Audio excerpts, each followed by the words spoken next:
Manchester United 1, Crystal Palace 3. Nothing but disappointment. Can't say I'm surprised.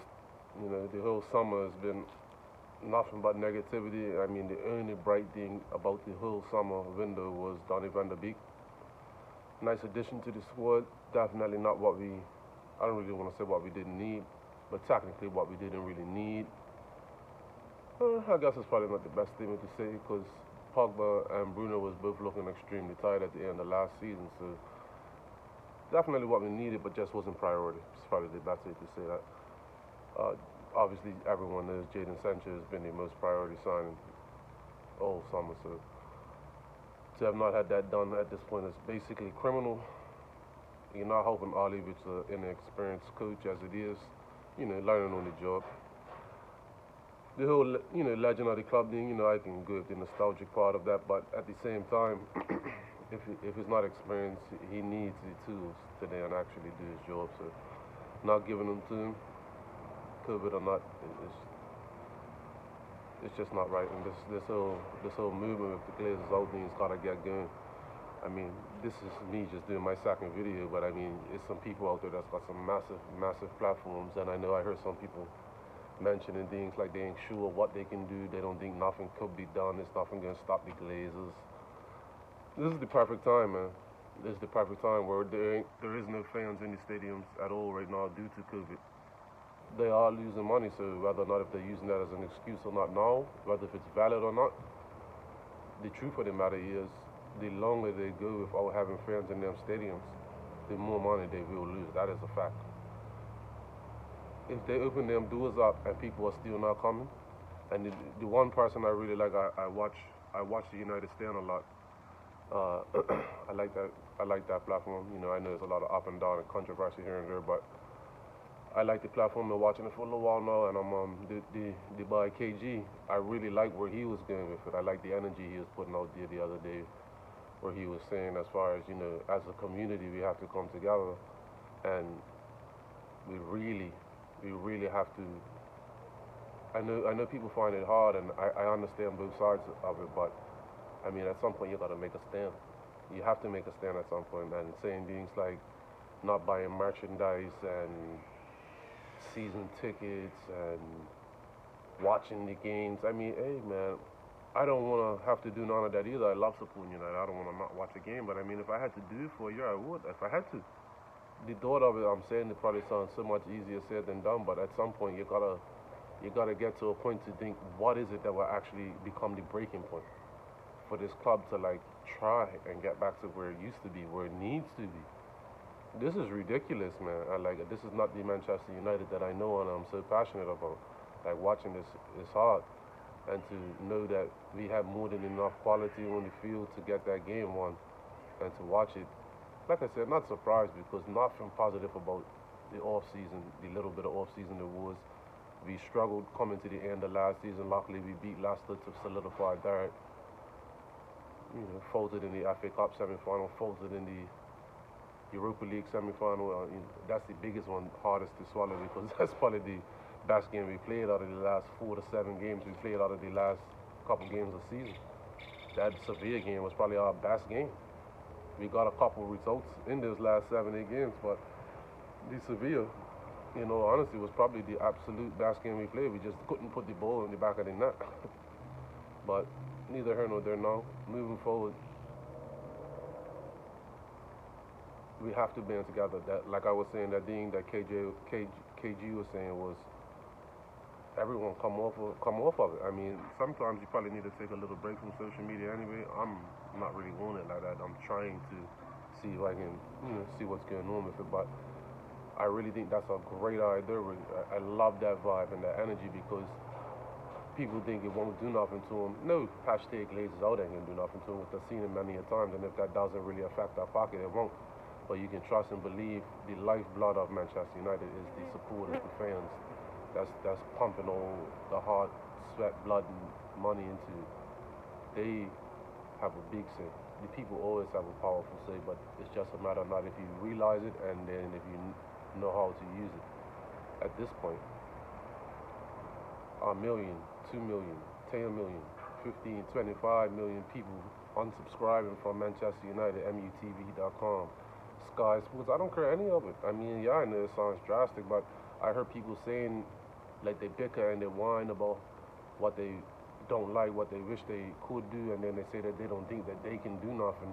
And I'm not making jabs at anybody, but I personally feel like at some point that you do have to make a stand. You have to get to a point and you have to do something. You can't just like complain about it and not actually put forth nothing.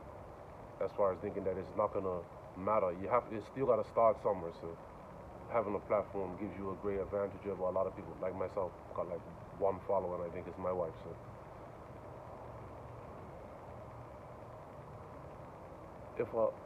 if tens of millions of people started unsubscribing and stopped following and stopped buying and stopped supporting, if they opened those stadium doors up and 5 and 10,000, 15,000 people were still showing up, and I mean, and they had the capability to fill the stadium, but that was all that was showing up, because obviously some people still can go no matter what, but if you put that dent in it, and if sponsorships start seeing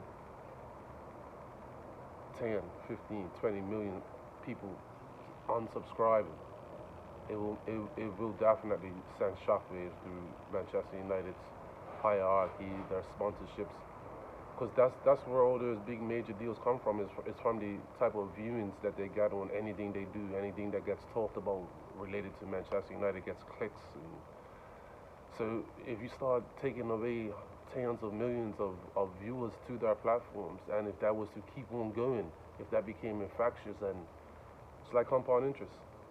If you started to compound that and it spread, it wouldn't take long.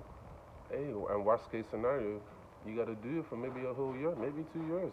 Yeah, it'll be hard. Nobody don't want to not be able to watch Manchester United play and try and get back to glory days. Obviously, you want to support the team, but hey, man, there's got to come a point that we're got to do something. And maybe I'm being a little bit drastic, but I think it's one of the only ways this can probably start to turn. Because we're got to get these guys out of this club. Buying Sancho at this point is still needed, obviously, but not only was you already tied one hand behind your back prior going into the season with a home loss to Crystal Palace, who I think had like 7 key injuries themselves. Doesn't bode well. It worry me doesn't even begin to describe the feelings, because we haven't had no preseason. At least most of the teams have had about 2 or 3 weeks where I've been back. Our players literally just come back the week before. I mean, excuse me. You had internationals literally the last 7 to 10 days right before the season kicked off. You had internationals going on. So even all players who thought they was taking a little bit of break, they was either involved in internationals, coming back from them, where they, as I said earlier, Greenwood had his issues with his England. It's just nothing pretty at all. It ain't nothing indicated that anything positive was going to come out of any result today. You just have to hope. I hope a good result will come. It's funny, I actually thought if V was going to win 3-1 today, I thought, just the quality would overcome, but I definitely still wasn't surprised at all. Nothing to be positive at all around United this evening, and the only thing to change that would have been to bring in a signing, so you'd have to swallow it.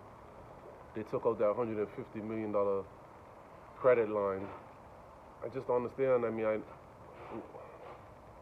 just get behind the club is your investment. It's how you make it's your cash cow. It's how you make your money. So I just never understood all these years how they are doing with that just about get by attitude. Support the manager for 1 year and probably not even his number one targets all the time, and then the next year he just nothing. I never thought I'd see Manchester United get to this place. I remember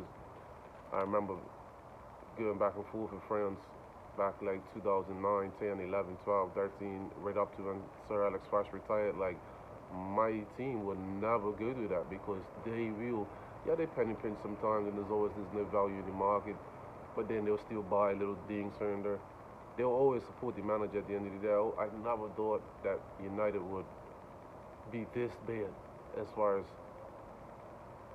incompetence in every shape, form, and fashion of how they are run, man. sitting there watching Ed Woodward in the stands this afternoon. I mean, I know he probably don't have to physically be there, but I honestly and truly, me personally, I don't want to see him in the stands. I don't know about you.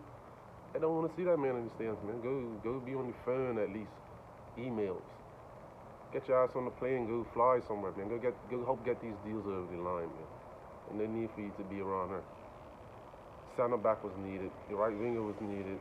We got the midfield to help with both of those options so that we're not solely dependent.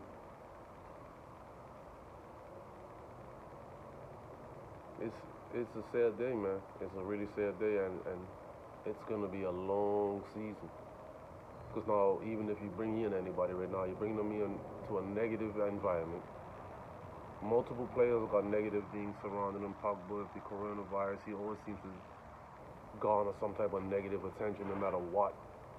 Greenwood, I mean, he had to start today. I don't get that. If it was about his mental state or when he came back, if he was fit enough to play 10 days or so ago with England, had he not had this little situation that happened, he was fit 2 weeks prior for that when he was playing with us.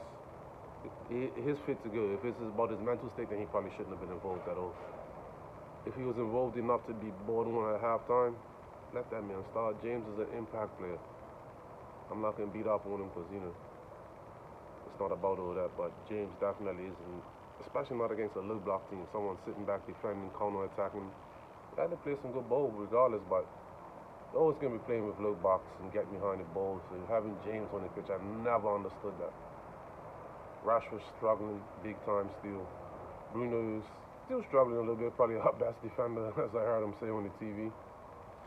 He's still struggling a little bit. He's trying. He's always trying. That's the part I'll never fault him for. He's always can keep going. When he gives it away, he runs his ass off to get back. Excuse my language, but he runs his ass off to get back and try and win the ball back. Never stops trying. I know Pogba didn't have his best game. Probably still wouldn't have bought him off. Definitely would have bought McTominay off before him because we was already losing the midfield battle. We was already open to the counter-attack anyway already, and I just personally think if we was going to be open to the counter-attack, at least when V was going forward, you want to have maybe Van der Beek sitting, maybe Pogba sitting, maybe Bruno sitting. But I think either one of them more technical, more capable of finding that killer pass, that key pass, that long pass, whatever it may be. But with them on the pitch at that point, I know a lot of people don't think it can work, and I'm not saying whether if it can or can't, that's a separate conversation we can have, but just as far as from when a team's either up a goal or they just sit back in general, I personally think football players can play. So, you'd be open a little bit and vulnerable to counter-attack, but we was already vulnerable, so I don't think that was the issue. I think we need to be more potent, at least when we're going forward, rather than depending on McTominay. I remember a key point, I don't want to try to focus on that at all, but I do remember one key point where McTominay picked up the ball inside the box, and Martial was making the inside run with him, where Martial had kept the ball in play as it was in the original part of this play. And he ended up being available for an easy slide pass back in, and McTominay dallied on it a little bit, an extra second or two, and then he tried some like weird little like shimmy type pass and literally just kicked it right across Martial. But even Fred probably should have been playing that role today if Matic weren't there. I like McTominay. I ain't trying to harp on him, but it's probably not his best role, and it's not. Ever since he got that injury, he's not really been the same since he's been back, and I think he probably needs to just bide his time. I know Solskjaer and the club love him because he's one of our own, but I think he needs to probably bide his time and really, probably creep back into the team. I think Fred always takes a couple games to really get going, but I think he's tenacious. He's got an eye for a pass. Gives it away a lot sometimes, but just like Bruno will hunt to get that ball back. Will hunt in general to win the ball for you.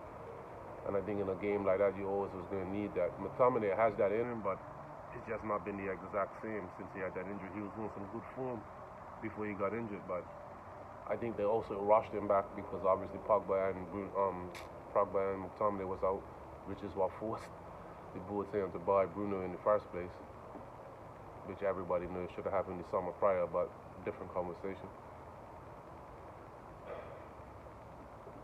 It's a lot of work to be done, man. Alice had about 7 to 10 days, maybe 2 weeks max with these guys, and You can clearly see they're struggling big time, man. It's the lacking ideas, the lacking energy, the lacking fitness.